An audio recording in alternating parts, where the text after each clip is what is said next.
Hi guys, it's the Crash Gals bringing you a 30th century view on all things you enjoy. We're talking comics, cartoons, movies, the good media you might have missed, and the bad things that you should just stay away from. Today we're stopping by the DC Universe to discuss the season premiere and the next 3 episodes of Young Justice. I'm Vast Empires, along with my best friend. Hi, I'm Monsoons. Let's get started. That's right. 2 weeks ago, well, not even 2 weeks ago, a week ago was the premiere of season 3 of Young Justice, and then this past week they dropped another 3 episodes on us. Um, Good times, great premiere episodes. In my opinion, maybe even the episode of the season as number episode 4, which we'll get into. But we're going to kind of give you a brief synopsis and some of our thoughts and uh, go from there. So, Monsoons, if you want to start. Yeah, absolutely. So, real quick rundown of what happened in the first 3 episodes. No, we're jumping all the way in since there's 6 episodes out now, but there were just such big spoilers in 5 and 6 that we just felt like we couldn't do, justice to telling you about the first 3 after we already knew what happened in 6. So, the first 3 episodes really set the stage. That's episode 1, Prince's All, episode 2, The Royal We, and episode 3, Imminent Threat. So those really set us up in what has happened after the time skip. So what happened was so much, first of all, but we find out that the main problem of this season isn't the light necessarily, but it is a plan as an arm possibly of the light, since they've been mentioned that we haven't seen them come up yet, is a trafficking ring that is trafficking young kids and teenagers who have had their meta gene discovered and activated. So that's the main problem that they're dealing with this season. So we time skip. We get a little bit of a wrap up of what happened at the end of season 2. Nightwing says goodbye, says he's going on what should be a sabbatical, but doesn't look like it's as temporary as he was saying it was going to be.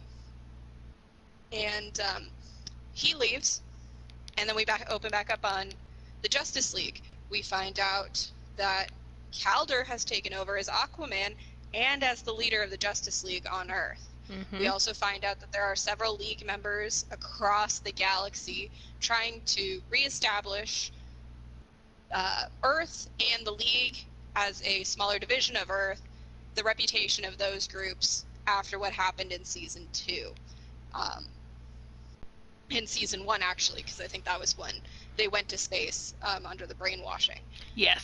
So we see in Prince's All, we see Calder set up a meeting to discuss what happened, and what happens in the first few minutes is we see from the perspective of a teenager who has been kidnapped due to her metagene be turned into a plasmus creature and sent into space, where she ends up going face to face with the Justice League.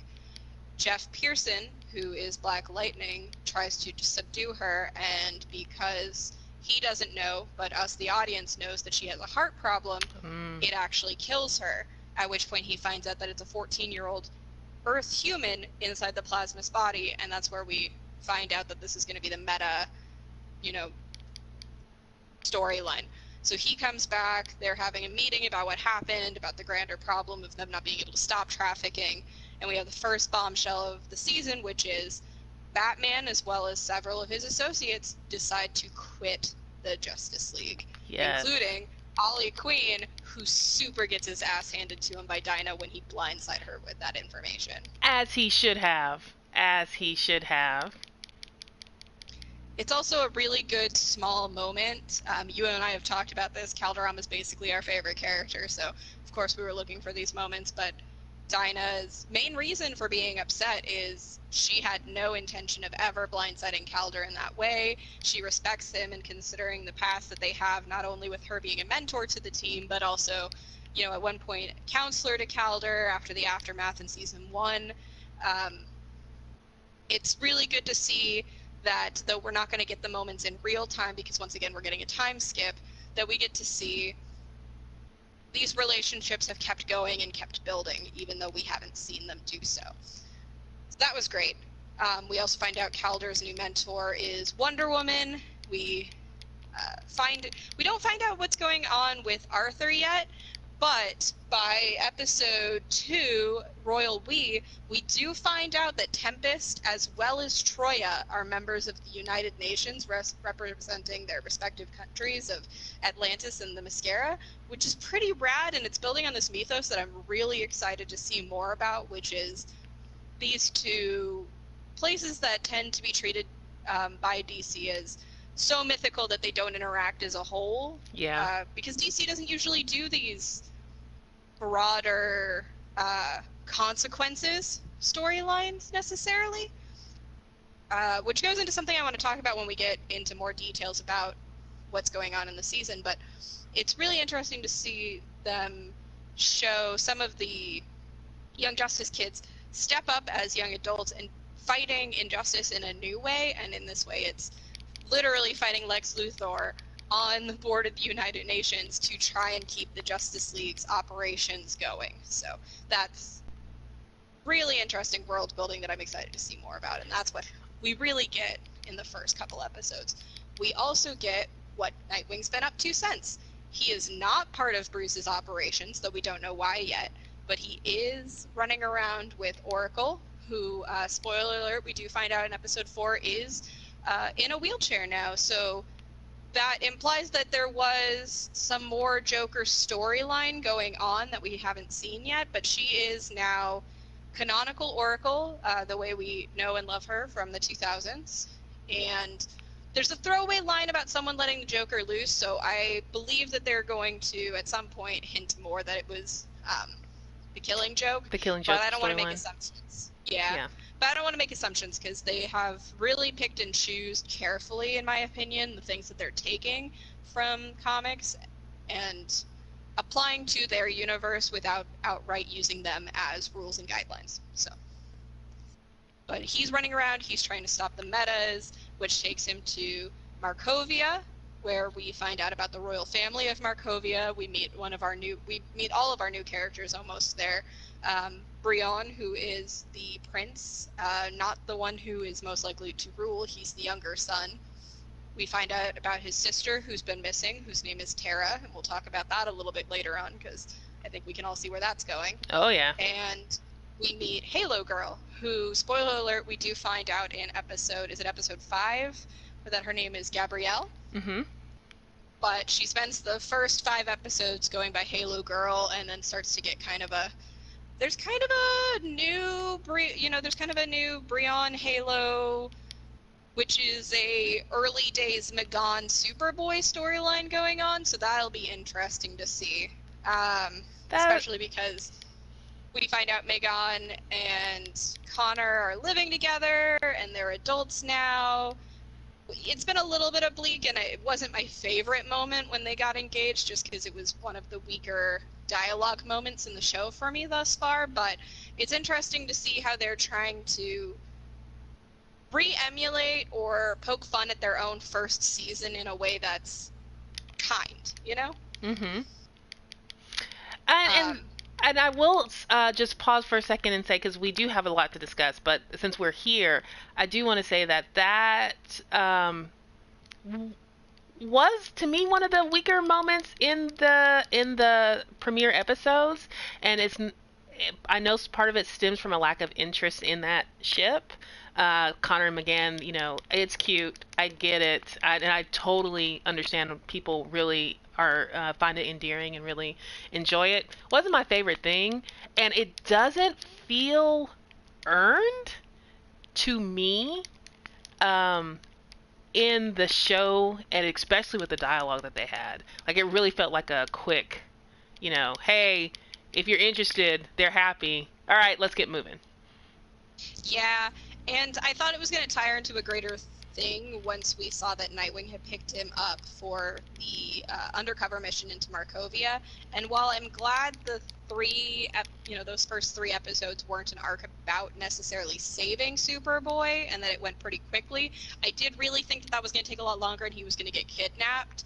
as opposed to very quickly released based on the fact that they set up this whole idea that, I don't know, I just felt like them getting engaged at that point in the story was supposed to be more setup, and it was just kind of exposition to give us an idea of where they are in their lives and why Megan is in charge of the Young Justice team, which, you know, we find out it's largely, we leave off with Calder being told by Nightwing at the end of season 2 that he should take on Babs as Batgirl as his second in command, if not his, you know, the future leader of the Justice League. And then, of course, we find out she's Oracle. So there's a lot that's happened in the in-between, and I think we have a lot of flashbacks coming up for us. We've been lucky thus far that I think it's really only been one episode that gave us flashbacks. The weird part about that was it was flashbacks of stuff we'd already seen in the previous 3 episodes. Aside from when Halo Girl remembers some of the stuff about her life. I'm hopeful that that won't carry on too long. I really like that DC has decided to put out 3 episodes at a time, because I think it kind of evens out this idea of, should I put it all out as a bingeable show, or should we put it out one by one the way they did with Titans? And I think since there's 26 episodes, it's better that they're putting them out in arcs. But if we're going to get a lot more episodes that are trying to remind us of what happened next week, after there's already a recap at the beginning of the episode, that's going to be really frustrating for me. It's like, well, it's just like because when Netflix it's so took over. Yeah, no, go ahead. I was just going to say, it's like when Netflix took over and they had to create a function that allowed them to be like, oh, would you like to skip the recap because we know you're just sitting there rewatching it, you know, over and over again. So. And you're like, yes, Netflix, I really do want to skip this. Thank you. Thank you so much. Yep. I love the intro, but not, 30 times in a row. Yes, and they have a skip intro button for the show itself, but if they don't have a skip recap button at some point, I'm going to have to be like, hey, DC, will you take some criticisms? Let me go to your Twitter real quick and let you know.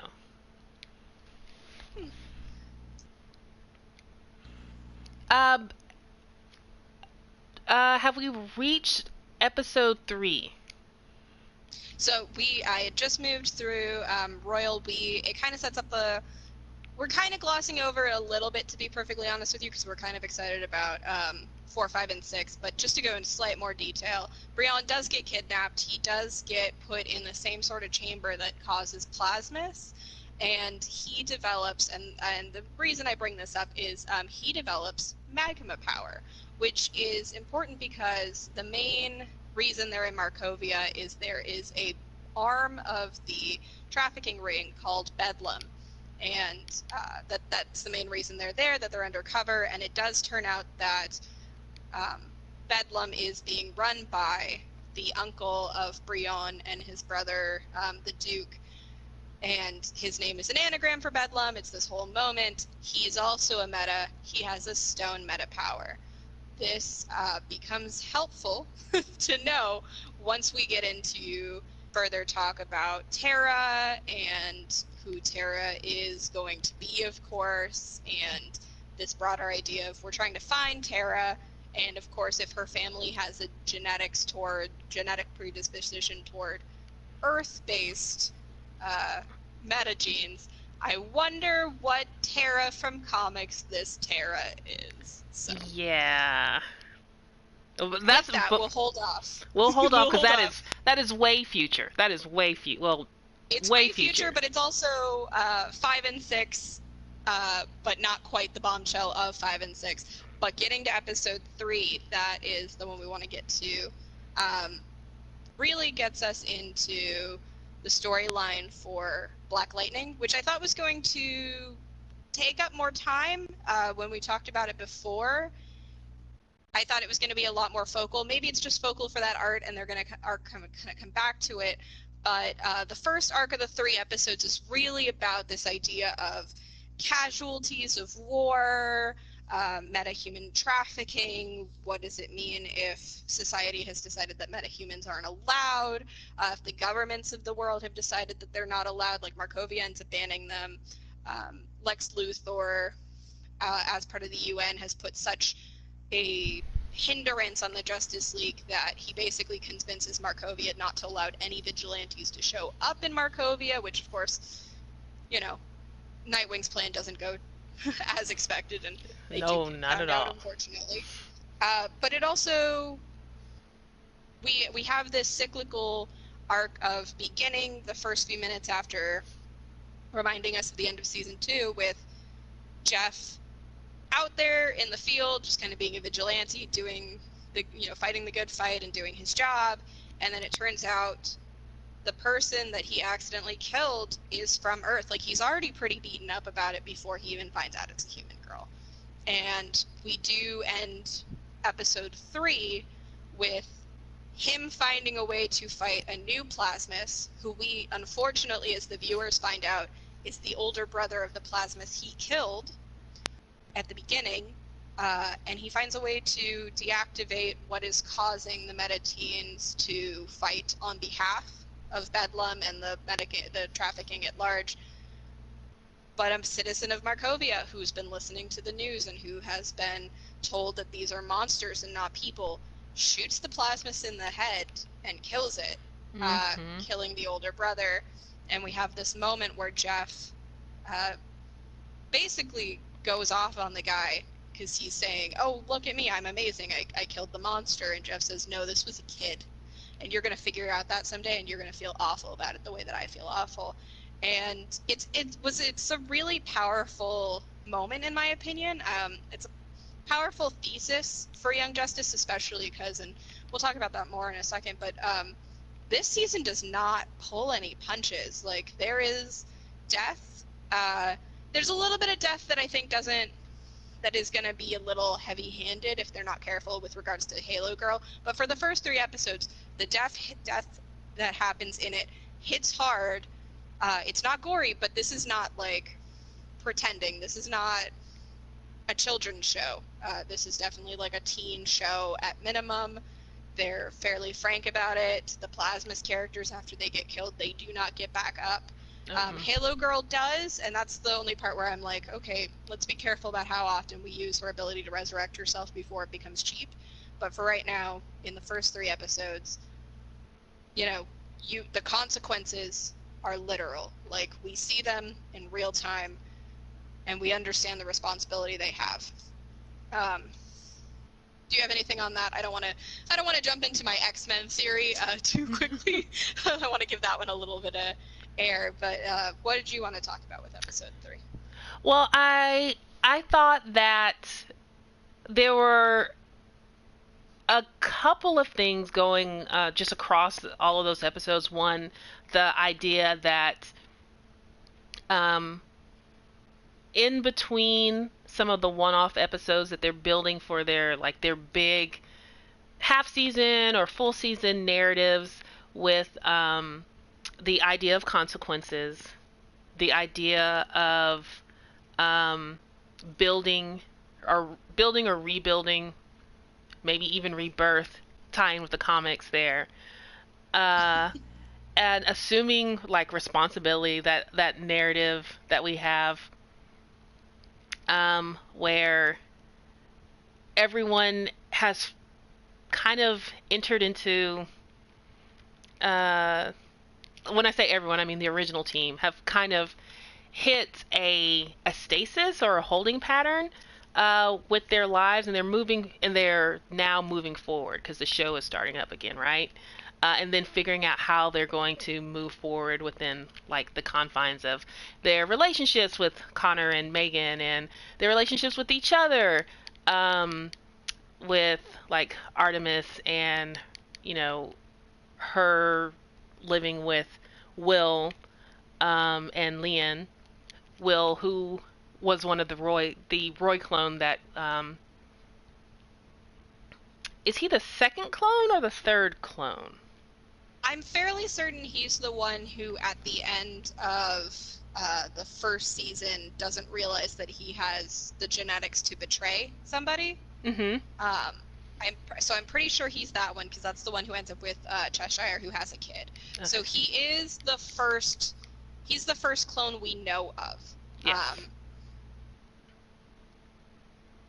That's just...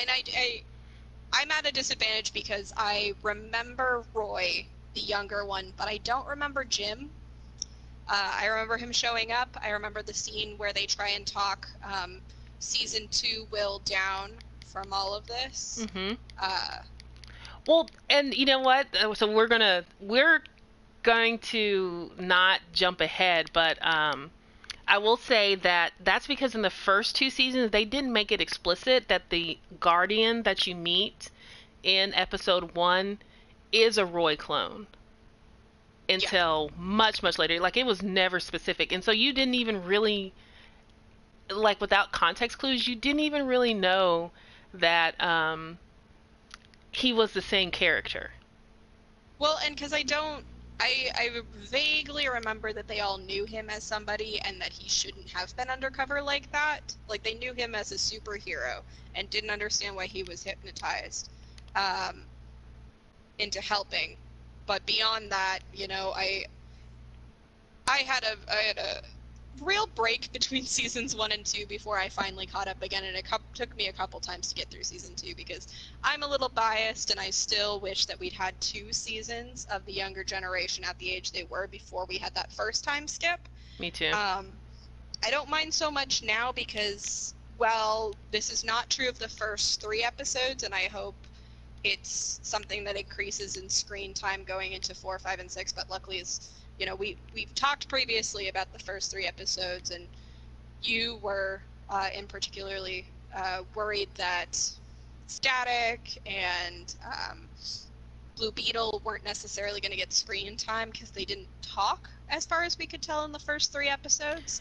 Well, as well as a couple other characters. And specifically, so all of my, I can say the majority of my fears were allayed. But in case you are interested, when the premieres started, I watched the first episode and I was a little disappointed, and that's because I have that, like, anime background, although I don't watch as much as I used to. And, you know, in terms of those shows, and most cartoons in general, like, your first episode is usually your strongest animation, and maybe not necessarily always your strongest ideas, but it's, you know, it's like your pilot. It's what you get people on board with, right? And so for this pilot episode, like, there were a couple of animation things that were, like, where the characters got off model, like, really quickly to me. Like, why is this in the first episode that you premiere that your characters are going off model? Some of the dialogue was really cheesy. I'm thinking specifically in Markovia when Brion is speaking to the doctor, and then a little bit with McGann and Connor. And then a lot of the side characters were not voiced. So there were a couple of scenes where Black Lightning, Jeff spoke to Static on his way out of the big Justice League meeting in episode 1, and Static just looks at him, you know, kind of sadly. Prior to that, Cassie, Wonder Girl, spoke to Static, and Virgil just kind of looked at her, and there's some debate. I haven't gone back and checked on it. I know that Bart spoke at the beginning of the episode. I really don't remember if Jaime, the Blue Beetle, spoke back to him, but there was just a couple of, like, you know, noticeable pauses. So I was like, it could just be something that's simple as, you know, they just didn't have the voice actors come in for this episode. Or maybe they didn't have it budgeted yet. But I was worried. Thankfully, my fears have been allayed. Virgil has talking. Virgil finally speaks. He spoke. He finally speaks after, like, did he even speak in season 2? You know, I don't remember. But I think the problem is, and this is where we differ in opinion on why necessarily did this, but I think the problem is there are a lot of characters. Yeah. And I think that was the case in season 2, which is part of the reason I really longed for season 1 to last longer than it did. Because I feel like when you have that many characters, you kind of have to make a choice of screen time of whether or not you're going to keep working on the first generation and have everyone else be secondary, or you decide to make the secondary generation more important and have more screen time and make their stories matter. And it helps if you've finished the storyline for the first group. And they hadn't. Now, of course, season 2 was a whole different storyline about betrayals and things like that, and some primetime stuff for my favorite characters. But it does also mean that secondary characters like Tim gets to speak in the first episode, and he gets this really awesome Bat fam moment that we haven't seen since like 90s comics. Yeah. But at the same time, he doesn't really get to do that again. You know, he doesn't get the same sort of, we don't get the same sort of feeling across season 2 as we did with that episode where it's the passing of the torch and the first generation. You know, I think the quote was something like, "Don't get killed," and that, you know, oh yeah, you got your feet wet was the way that the episode ends. Not to get too deep into season 2 because we could do a whole series of episodes on it, but basically that episode is Tim on Gamma Team, and not thinking that he has the leadership skills yet to do it, managing, and then assuming he's going to get in trouble for the way it goes down, and the older crew shows up and they're actually proud of him. And that's really what I thought all of season 2 was going to be, based on how season 2 went. I know that's not how season 3 is going to be, so I'm not, especially with the fact that they've introduced 3 new characters, I really don't have too much of high hopes that we're going to get a lot about what would be the secondary team, Cass. Rocket's not even in the show right now as far as we've seen. Actually, she was at the table at the League meeting. Justice League, yeah. Yeah, the Justice League meeting, but we haven't actually heard her speak, unlike, Zatanna, who we have a brief nod to in a later episode, which we'll discuss in a minute. But as you're saying, as like some of the original team members, they kind of show some of them have upgraded to the Justice League, and then others. It's gonna be an unlimited situation where like we get the nods, we get to see everyone standing around, but we don't necessarily get specific storylines for them. Yeah. But again, we never know. When I talked to you first about the first 3 episodes, I had not a completely off-base perspective on how the next series of episodes were going to go, but I could not have guessed what the plot line was going to be. I real quick want to touch on what I think is an interesting perspective on episode 3, and then I would love to just jump in with you on 4, 5, and 6, because to be honest with you, now that we've seen them, that's really where a lot of the conversation needs to go, because it changes so much of what we thought the series was going to be based on the first arc. Because the first arc, it seemed like it was going to be, it had a very Justice League Unlimited feel, which isn't surprising because Young Justice is such a descendant of the way that series went, and unlike Teen Titans or anything else, like it really follows in the footsteps of Batman the Animated Series, Superman the Animated Series, which of course built up to Justice League, which became Justice League Unlimited in their later versions. And there is a lot of implications that the plot lines and the storylines are the same without outright saying that, and probably getting in trouble for licensing. Yes. But when we were first talking about it, that we did make a couple of comments about those new characters that were coming on, and how Brion and Halo Girl, and I can't speak to about Forger? the other. Yeah, I can't speak to Forger because we haven't gotten to him yet.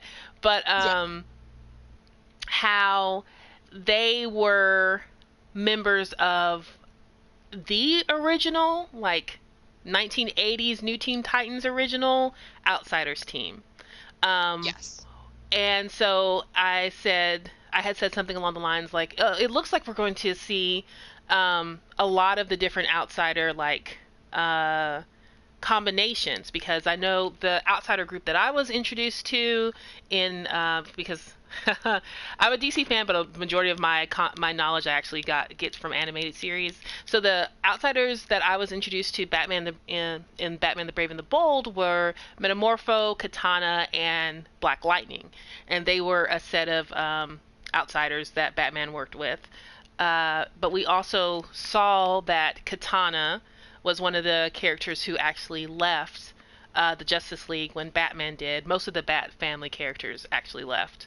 Tim did. We saw Batwoman. We saw Katana leave. A bunch of other ones. And not to get you off the train of thought, but there is an interesting moment where Black Lightning calls it Batman Incorporated, which I hope we see more of, but we'll reserve conversation for when Young Justice delivers on that. But yeah, the older Young Justice, the older Outsiders team. Yeah, and so I was like, I'm Katana. So. And then I said something along the lines of, I think the only ones that we're not going to see are the most current iterations of the Outlaws, which were the Jason-centric ones, the Red Hood and Outlaw versions, with Starfire, Roy Harper, Artemis, and Bizarro. And we also mentioned, there was one other thing we mentioned before we get to the next episodes. The idea of consequences. I do want to touch on that before we move forward, because I think it's really important when we get to the back half of 4, 5, and 6. Well, real quick on that, based on, not to get into episode 4, because I do want to talk to you about responsibility, but I do think it's interesting that we talked about this amongst ourselves and ladies and gentlemen in a technically lost version of season 1, 2, and 3 that we won't get into, but there was a prior 1, 2, and 3 that we keep internally referencing to each other. But we talked about how we don't see the Outsiders, and honestly, the Outsiders I know best are the Judd Winnick story, where Roy brings Dick back into the fold after several consequences in the comics that leave him not wanting to work with the team, which, if that's starting to sound familiar for this series version of Nightwing, I do think it's because for whatever reason, they are it feels like they're going slightly on that alignment of the Outsiders team. You know, we've got Will and not Roy, and it doesn't quite fit because I don't think Will has any intention of full-time being a vigilante again.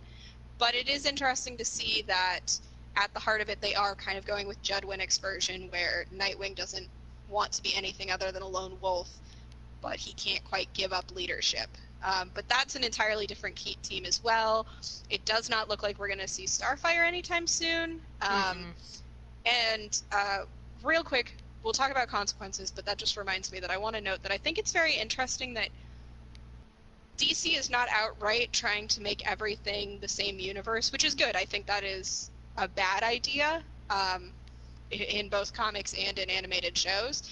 But we do see some of the characters like Wonder Woman in their outfits from the animated movies, which are a completely different universe. So it makes me worried, but it also just makes me wonder why they decided to do that, and I'd love to find that out someday. So on to the conversation about consequences, though. Yes. So it seems like, a little bit early in the conversation, you talked about how not all of season 2, but one of the themes of season 2 was the idea of responsibility.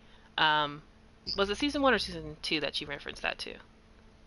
I believe it was season 2, because season 1 was a lot more about finding their own. It felt like the old Young Justice comic, even though the team wasn't the same. Like, it didn't have Bart yet, and it wasn't Tim and Connor, it was Dick and Connor.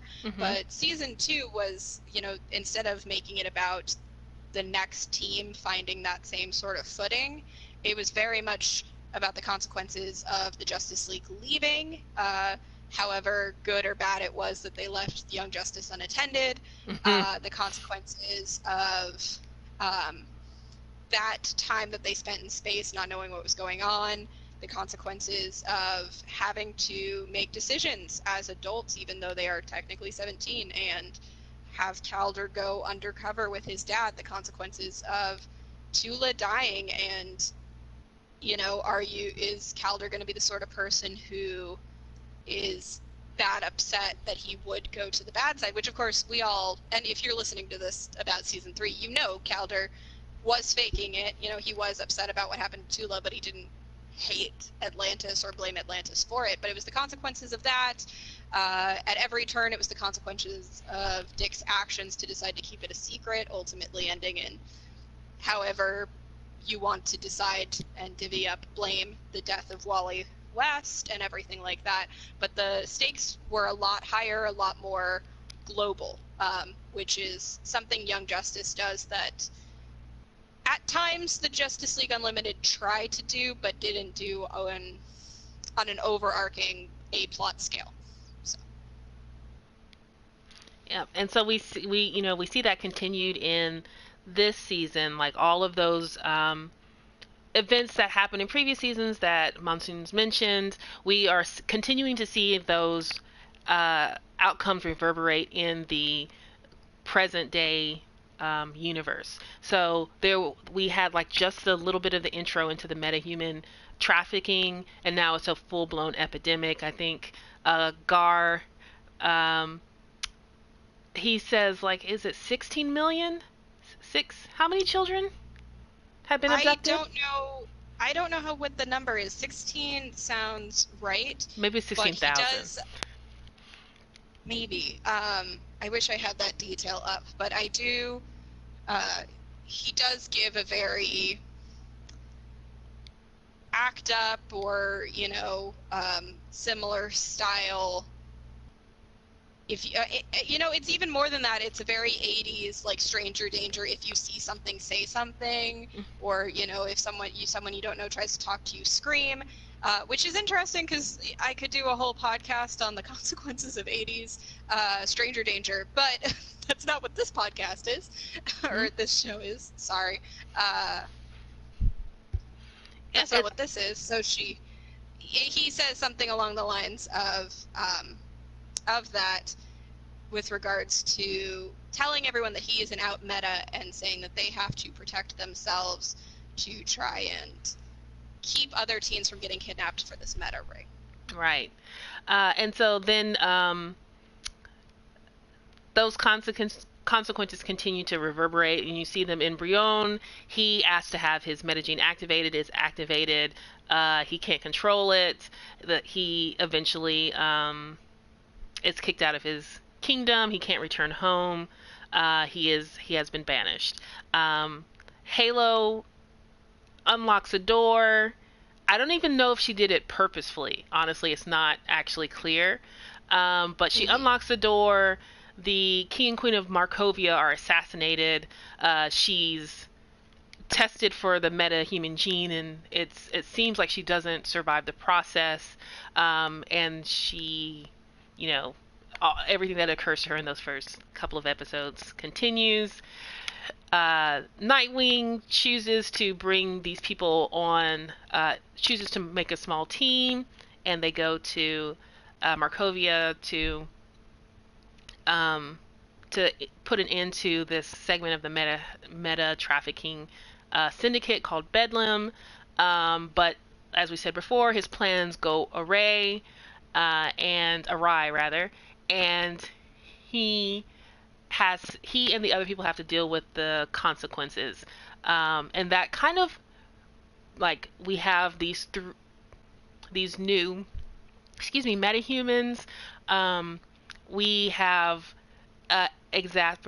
we've exaggerated the issue of vigilantism in this country. So now all vigilantes and all metas are banned, and those kind of things. And that kind of floats us into the next 3 episodes. It does, yeah. And real fast, before we move on, the thing that I find interesting, and we'll see if they keep it up, because I really thought this about episodes 1 through 3, but then it kind of moves away from it because it goes into this smaller like episodes 4, 5, and 6 are the consequences of Dick not wanting to take these kids with them, but knowing that that's what he has to do. Everyone around him is just waiting for him to come to that realization, to be honest with you. Mm-hmm.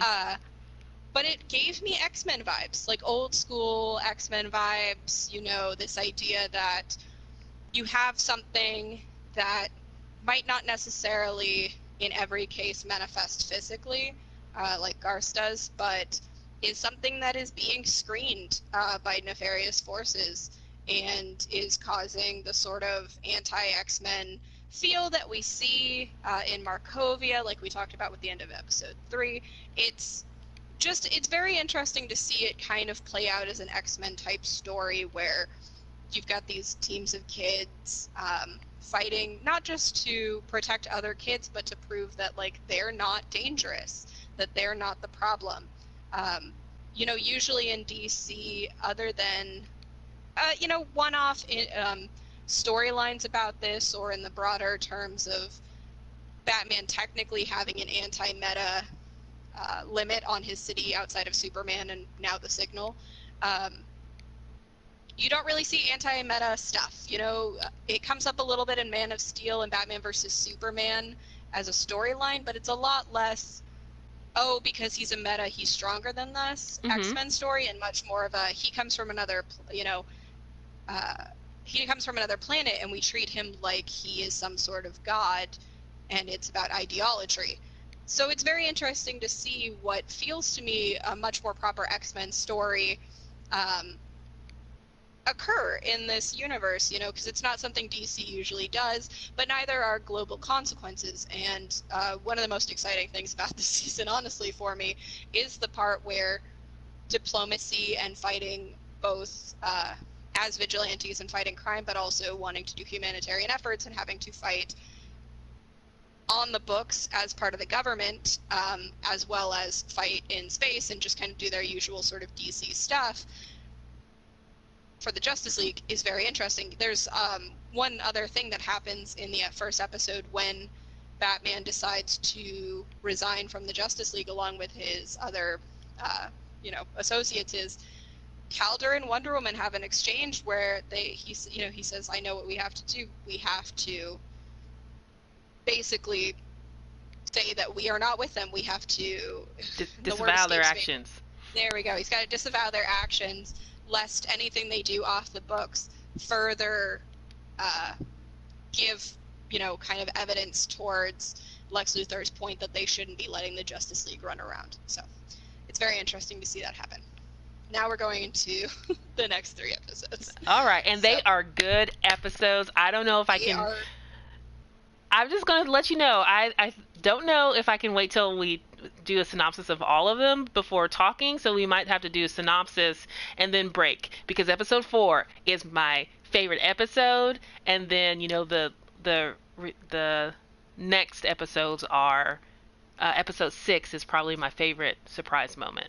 All right, continue. Yes, if you haven't watched 4, 5, and 6, I'm going to tell you right now, there is no way we're going to keep the major spoiler of episode 6 to ourselves while we're talking about this. So you may just want to stop here if you haven't watched them, or if you don't mind spoilers, then go for it. But so the next 3 episodes are called Private Security, Away Mission, and Rescue Up.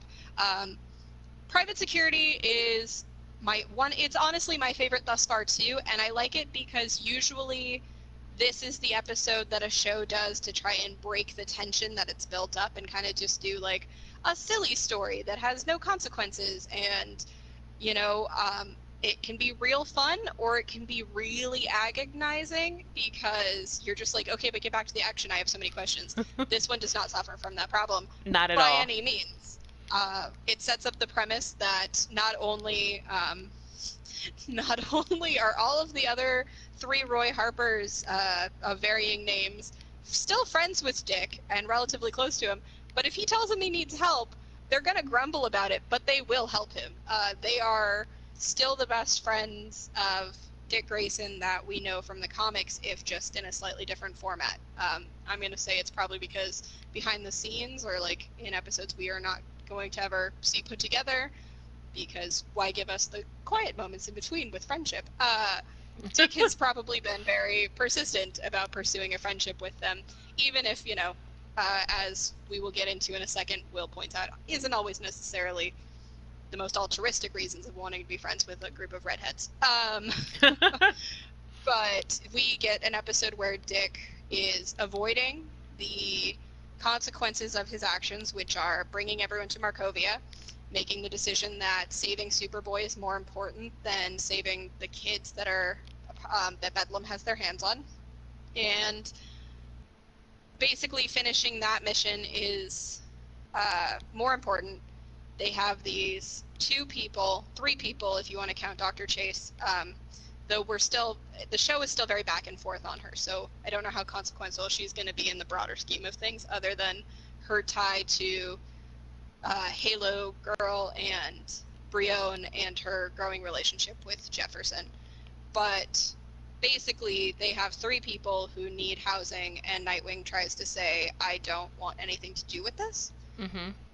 And so everyone kind of has to come up with a plan. He kind of takes off, goes back to his usual thing, because as he keeps saying throughout the episode, we're actually through the next 3 episodes that he doesn't do teams anymore.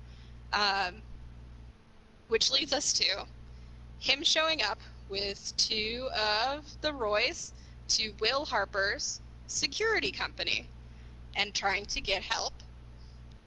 And he only gets help by helping out first. So we get 3 Roy Harpers and a Dick Grayson pretending to be security guards. Okay, so there's some more that happens in, well, there's not that much more that happens in the episode, because that's the most brilliant premise that they could have put together, and it made me so incredibly happy. Will Harper, who is the Roy Harper that you meet in season 1, who is angry and storms off, or excuse me. Yeah, he doesn't want to play in the kids club. He sees not being actually properly introduced into the Justice League as more kid clubs, which, to be fair, he's probably not wrong, but no one knew what the Young Justice was going to become. So exactly. And so and so eventually you learn that, that's the clone of Roy. And so he has taken the name William, Will for short. It is the character Roy's middle name, isn't it? Roy William Harper. And he has started a security firm called Bow Hunter Security. Tagline, we're always on point. And this entire episode, 100% on point.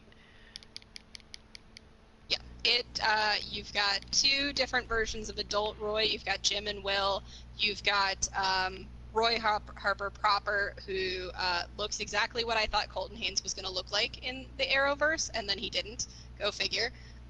And so you've got kind of season 1 Roy in the form of teen Roy Harper from season 2, who didn't want to follow the rules. Is he for sure the OG? Because the OG Roy, because I remember they find him next, and he's been cryogenically frozen.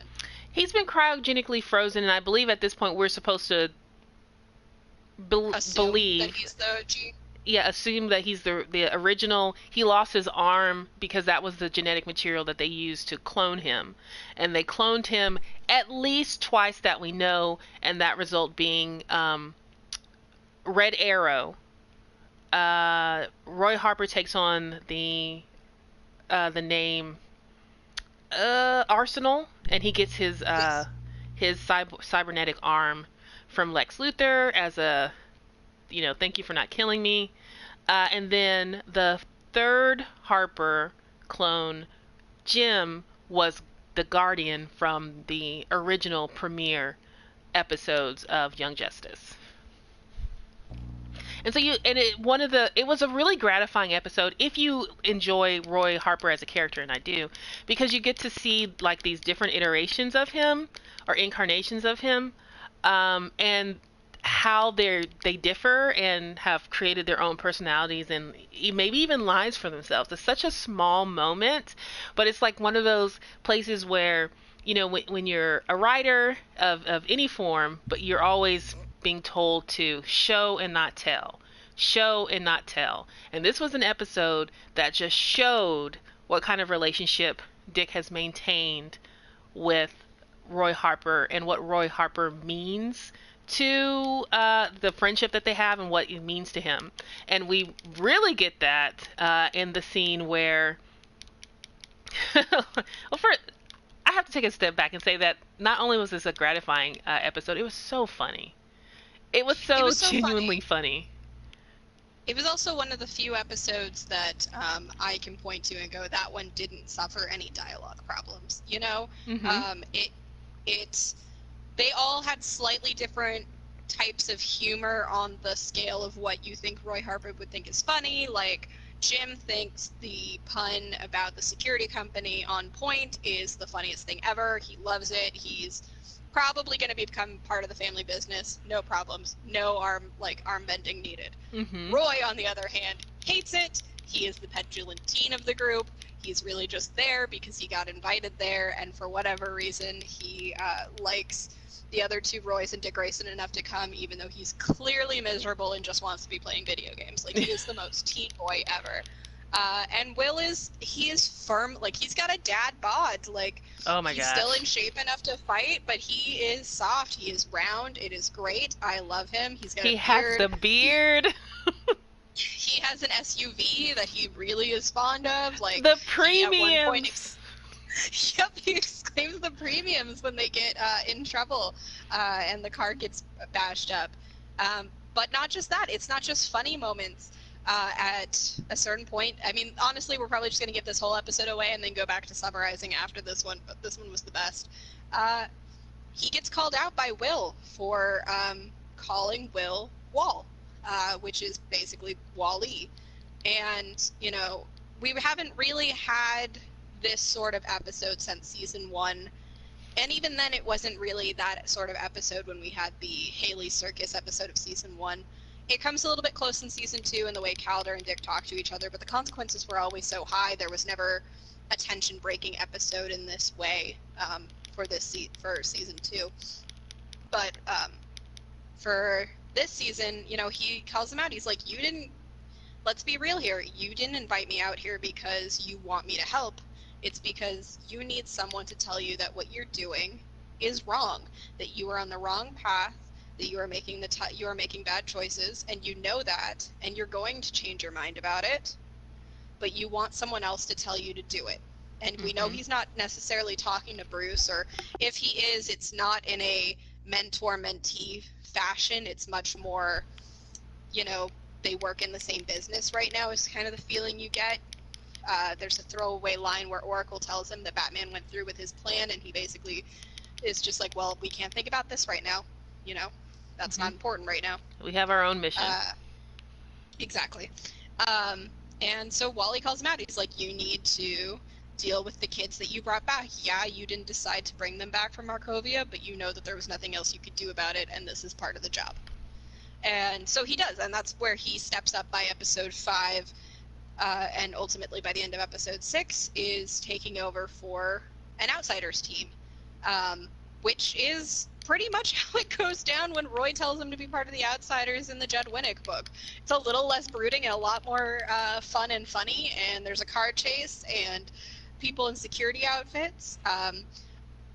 Real quick, kind of off topic, you know how there was that energy drink situation in season 2? Very clearly, the VR goggles are going to be a similar consequential thing in this season. Oh yeah. They're not subtle about it. So no, it's going to be interesting to see that as it goes on. I believe, and I only watched these episodes once. I will watch episode 4 again because, again, it's my favorite episode so far. But I believe they are even called good VR goggles. They are, which was really hard because the way it looks is just a couple letters moved around for Google, and I know that's not necessarily intentional. It's, building toward a different thing. But, yeah, all I could see was the word Google, and I was like, okay, but stop. Yeah, so they could be making fun of some of the Google Glass, too, because those were supposed to be the ways of the future, and where are they now? Where are they? Yeah, exactly. But like you referenced, it was a great adaptation of the comic, the Outsiders comic, and it was a tension break. It was a feel good episode, but it just did such a good job, and it was a little bit of a love letter to, I think, the fans and the characters, and I felt loved. Young Justice team, I felt loved. Yeah. And I mean, if you look at everyone who was watching these episodes, it definitely was one of the ones that got the most love across the board. It's a really good episode. Not to say the other ones aren't, but it doesn't suffer from some of the character juggling, I think, is one of the better parts about it, you know? Mm-hmm. It doesn't have the same sort of issue that episode 5 in particular has, where it's like, where do we put the focus? What do we make is the most important part of this episode, you know?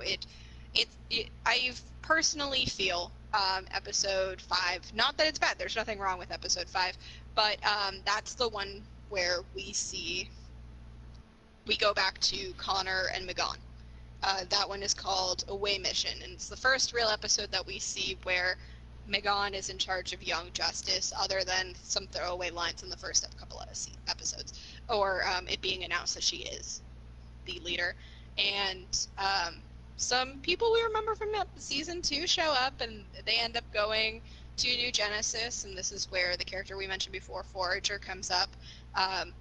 Side note, mostly for you, Forager was the one I was looking at in the previews and desperately trying to remember the very weirdly named character from, I think it was, it's basically the Super Friends show, but it was like League of Superheroes. It was this old WB show where Superman goes to the future as a teenager and he becomes friends with Brainiac 5. The whole point of it is there's a character that has the same sort of build, even though he's humanoid, and his name was Golden Balls. And I didn't make that up. I didn't look it up after I said it, but I'm 100% certain that's what it was. And I just kept looking at him in the previews and was like, "Are you really gonna go there, Young Justice? Like, are you like?"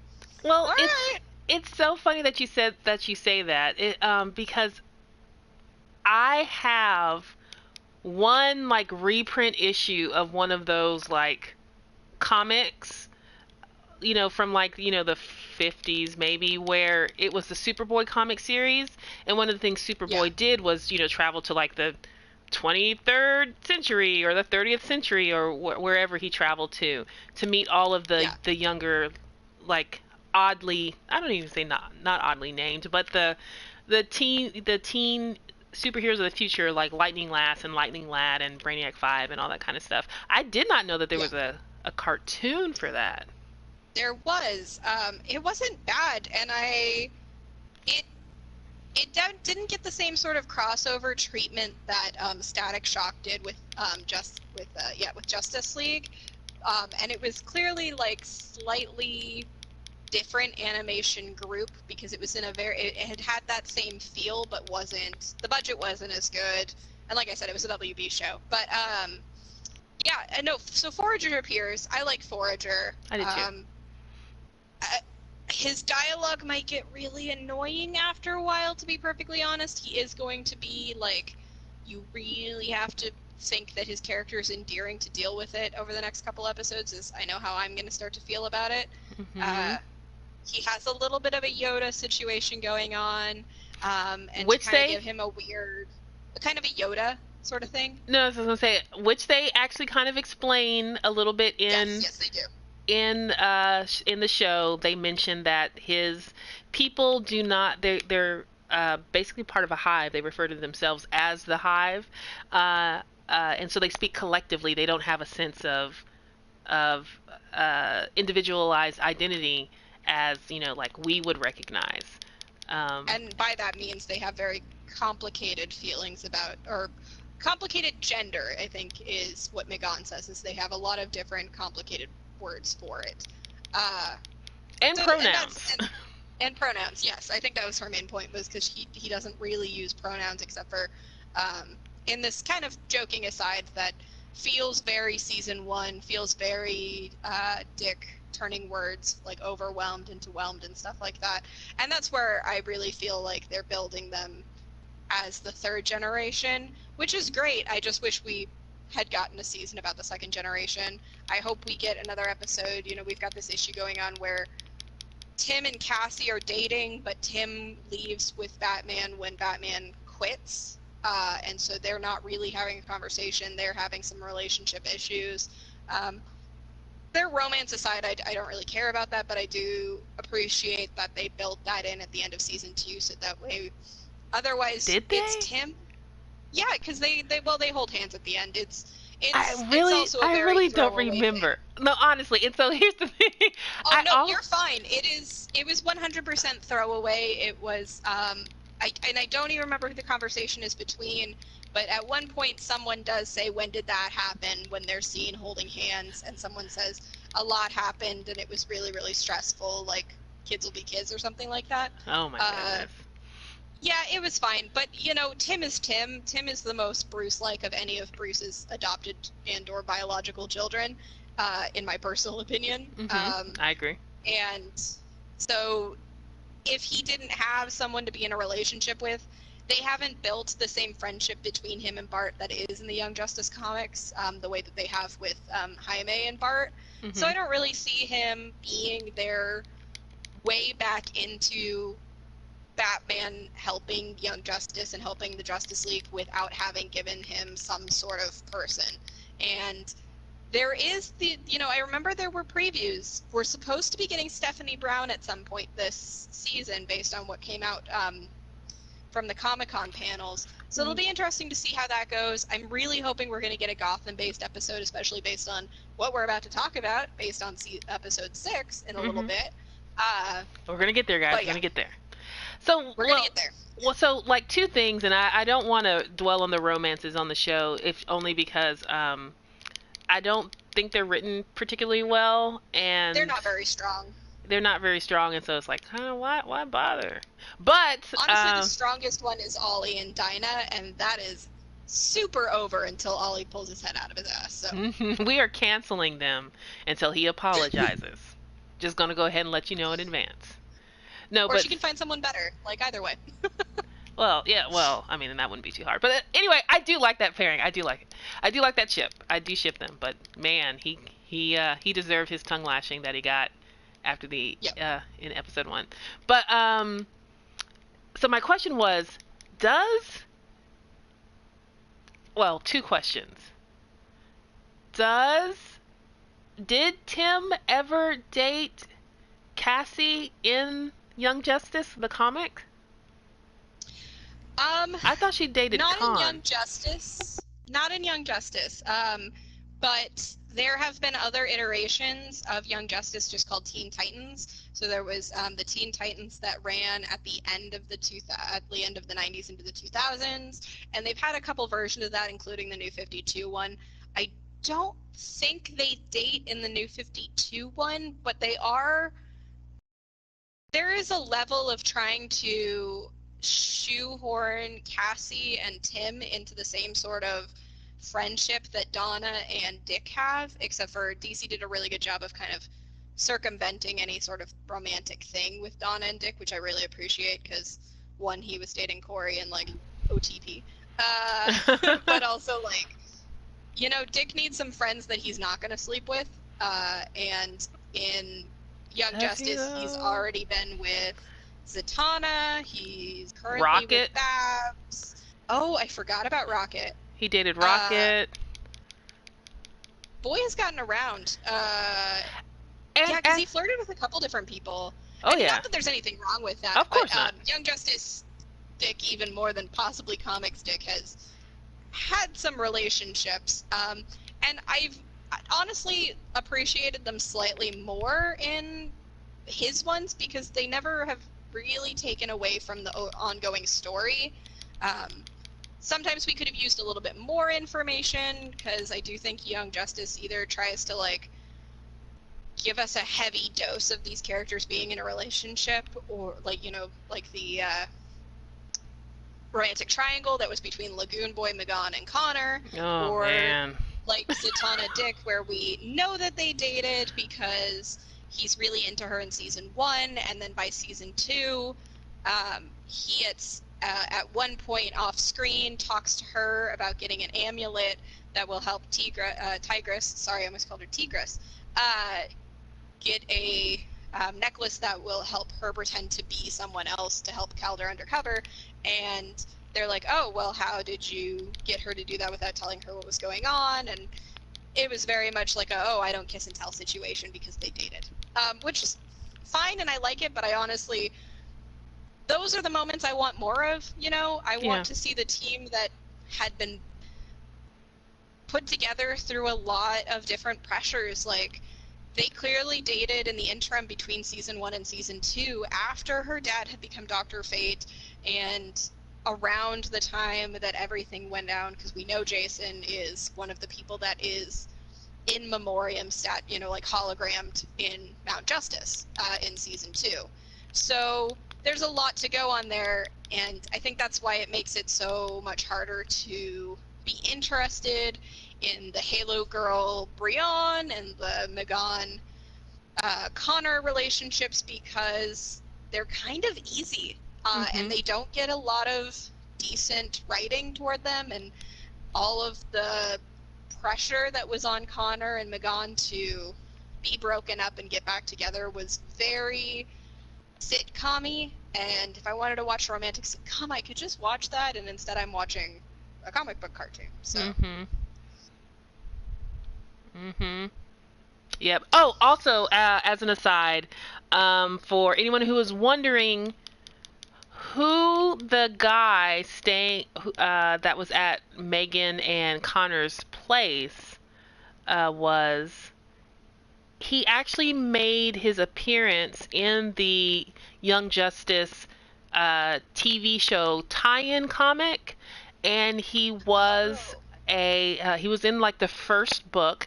I do have the DC Universe service, and with like maybe the week or two before they premiered Young Justice, they had like maybe the first 30 or so Young Justice comics available for you to read on the service, and he's in that first book, and he is also a character from like maybe the 70s or something like that, and he appeared in some Justice League books. And so his storyline was, you know, he was a really good friend of the Justice League. He was a kid. He worked their computers because, you know, old heroes don't know how to use 70s computers, I guess.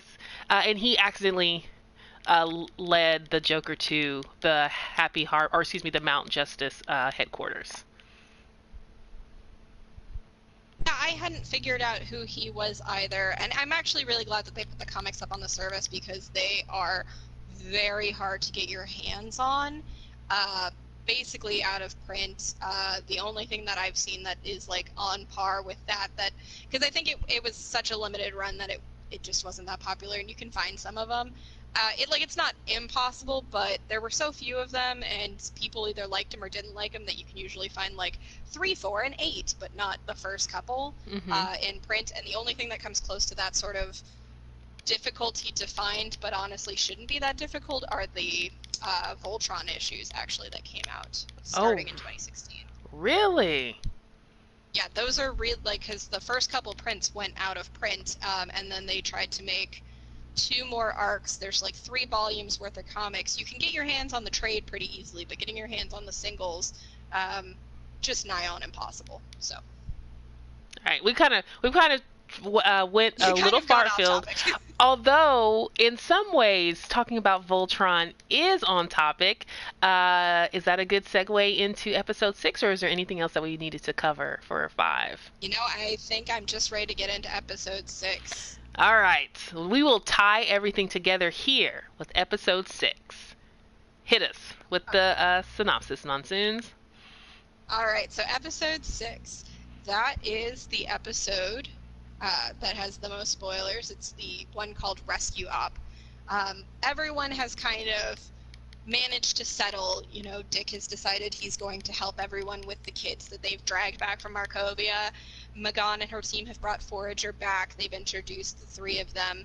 And we know that Brion has been looking for his sister Tara, who was kidnapped a very long time ago, probably for meta trafficking. Everyone is at Megan and Connor's house when Nightwing tells them that, the beginning of the episode takes away from all the rest of the team, and it's, I believe, is it Paris? The Black Spider is there hunting someone on behalf of the League of Shadows. So that's our real tie-in for episode 6. And Dick comes with his information about who Halo Girl is, and also the fact that there is a member of the League of Assassins who has the ability to drop a boulder on the guy. Now, if you remember when we were talking about Brion at the beginning, when we were talking about the first 3 episodes, he has lava powers, and his uncle, who he had to fight, had the ability to turn himself to stone. So they both had rock-related metagenes, and we do have it confirmed by another character that most likely in universe, the way metagenes manifest, it's very likely that she would have a similar Earth-based genetics. And so this is why I wasn't quite so nudge nudge wink wink as like we all know who Tara's going to be. So of course they tell Brion this, and of course in classic fashion, we saw it in Titans, you've seen it in every media, they tell Brion where his sister is, they tell him not to go in yet, and of course he decides to go in. He goes in with Halo Girl, who's kind of starting to get a bit of a crush on Brion. Brion's calling her Violet. I don't know. But Forager is like, hey, you fed me, you're part of my hive. We're all a group, let's take the, sky cycle, and we are going to go find this island where Ra's al Ghul, or Ra's al Ghul, is stationed with a couple of other assassins that they think is going to be the League of Shadows. Can we pause for 1 second, please? Just 1 second. Because I know that eventually every creator, content creator, and member of the Young Justice team are going to listen to this podcast, and they're going to care about what we're going to say. And so I have to do like a little PSA here. Writers, having a romantic relationship start with character A naming character B does in no way, in no how, no shape or form imply romantic love. I'm sorry. It doesn't. Well, and honestly, it didn't seem like he named her so much as went, hey, you've turned Violet, but all that came out of his mouth was Violet? Violet. And so now she thinks that's what her name is. And to be fair, when Dick tells her her name is Gabrielle, she doesn't really recognize it, and it kind of goes through this grander scheme of why was she in Markovia, why was she stationed in the castle, why did she open the door. There's also, along with the conversation about how the meta-human stuff is very X-Men like, there is an internal fantasy element, racism against, Karakis. The Karakis between the Markovians. And she's coded him as Muslim. She is, yes. Do have a conversation between her and Artemis where she asks why she wants to wear the hijab even though she doesn't remember her life, and she tells her it's comforting and that she likes it. I don't mind that scene. It's one of those situations that you kind of just gotta wait for the story to play it out before you make too judgmental a pass at whether or not they're doing a good job of writing it or not. We'll see. We genuinely don't have enough information on Halo Girl yet to get there. But that said, they going back to the synopsis. They go to the island and they face off against Ra's al Ghul. Sorry, I know that's how his name is written and pronounced by the creator, but it is very hard for me to say it that way. Because it should be Ra's al Ghul, but whatever. But anyway, so he goes to the island, and we have this interesting interaction between him, Dick, Connor, Magan, and the 3 teens that they basically have to save from getting their asses handed to them, which they already did, but they were going to get it happen again. Yeah, by evil Uncle Iroh. Evil Uncle Iroh, that's what I was thinking too. He is the League's trainer, and we find out a series of things. 1, Ra's has 3 members of the League of Assassins still on his side: Evil Uncle Iroh, Evil Cyborg, and someone who looks a lot like the person we saw in Paris, but it turns out it's someone who is wielding samurai swords. And I'm not trying to put off the spoiler, but I want to build toward it. We'll find out in a second who he is. But he also has his daughter. But he no longer has the League of Assassins. He says he's no longer League of Assassins, and he's no longer part of the Light. Brion calls him a liar. Dick, after having an interaction with him where, understandably built on the years of comic book lore and, you know, the very interwoven stories between Ra's and Bruce, he says, you know, would the detective be happy that you're here? Very pinpointing of the comics that it's pulling from. Mm-hmm. But also Dick says Ra's is many things, but he's not a liar. It works for the context of the universe. I would super argue it if we were going to have a conversation, me and the writers of Young Justice, about canon context. But it works for the moment. It's really great shorthand and gets us to the point that Tara is not working for Ra's, but she is working for whoever took over the League of Shadows. And there's a really good assumptions about that. Yeah, we do have some assumptions. I do also want to point out there was a really good moment where Artemis actually stands to Ra's and asks him, you know, is it my father who's taken over the League? And he's like, no. And he even laughs, and I laughed myself, to be perfectly honest. Like, Sportsmaster, please, please. Yeah, he's really bad at his job. Very. And then she asks, is it my sister?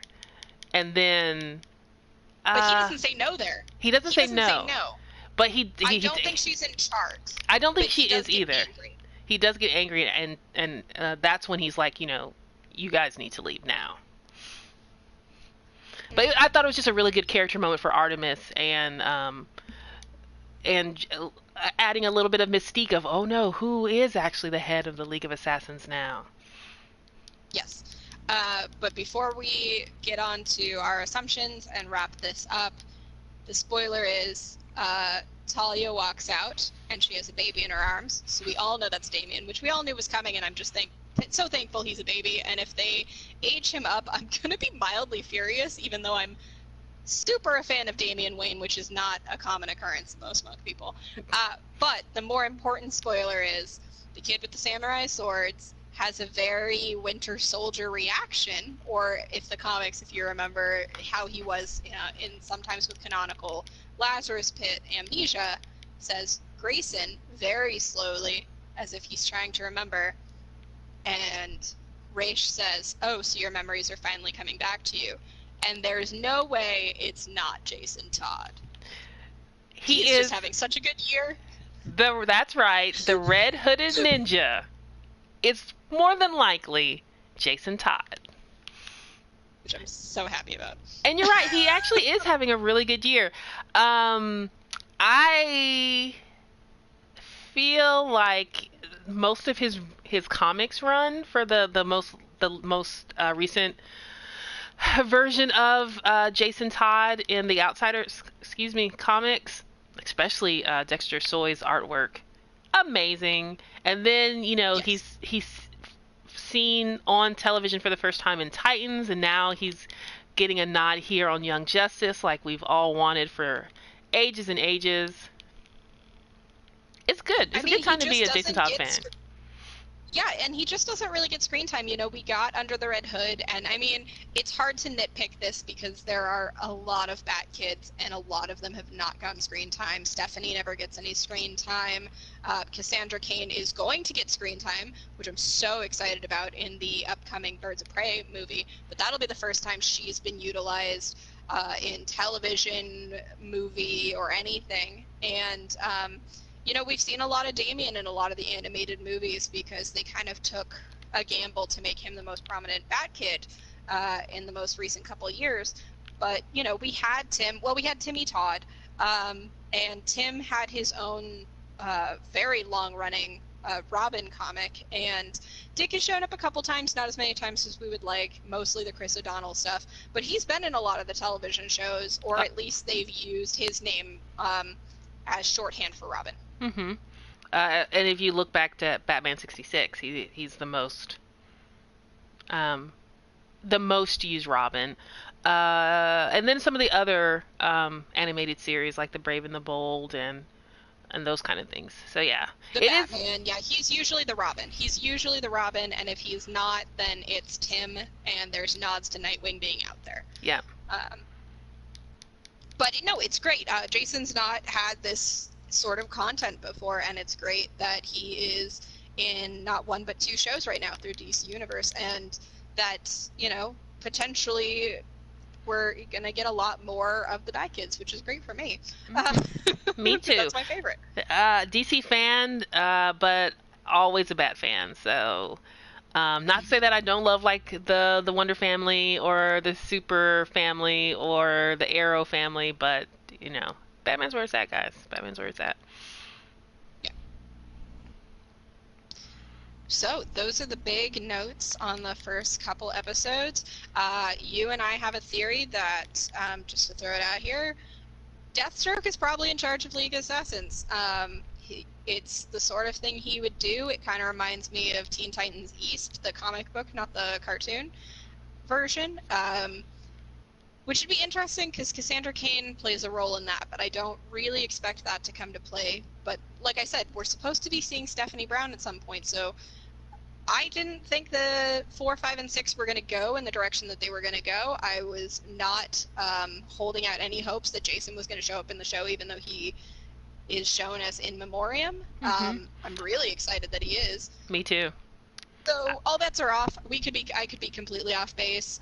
It could be something to do with Cheshire and pulling from a further backlog, because they've done a really good job of pulling from the backlog of DC characters, not just using the ones that everyone knows,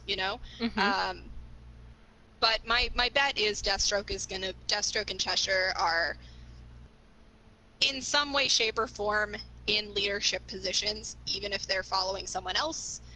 But I bet you we're going to see Deathstroke, especially considering more than likely Tara, daughter of Markovia, is Tara that we know and love from Teen Titans, the cartoon, and from previous comics, though definitely in a different situation than we've seen her before.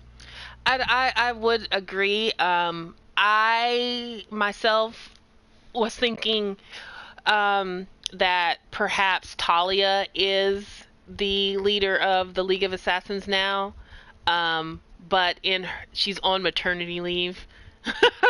And is ceding control to somebody else, and in that way, Ra's wouldn't be lying.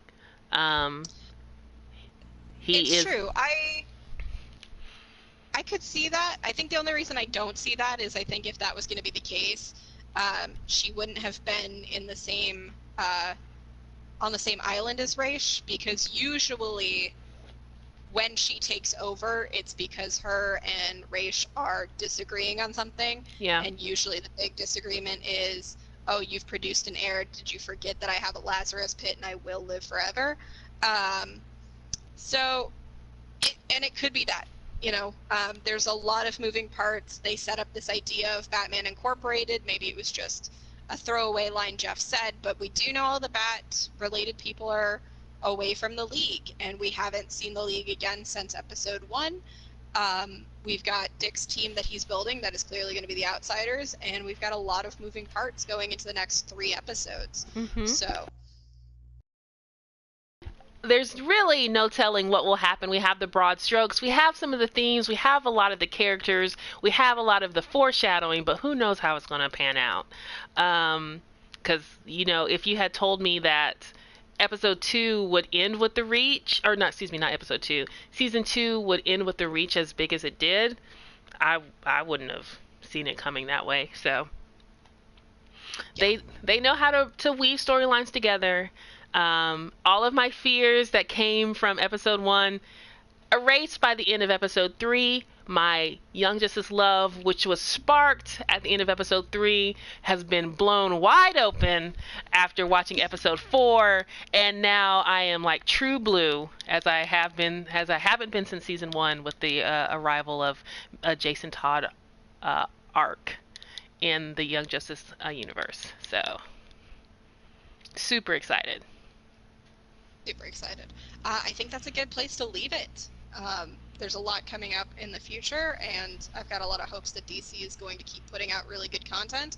High hopes about their Birds of Prey movie. But yeah, it's a waiting game to see what happens when, how long do we have? I think we have 5 days until the next episode. So that just means that you'll have to join us next time for Crash Gals. We'll see you then. Bye.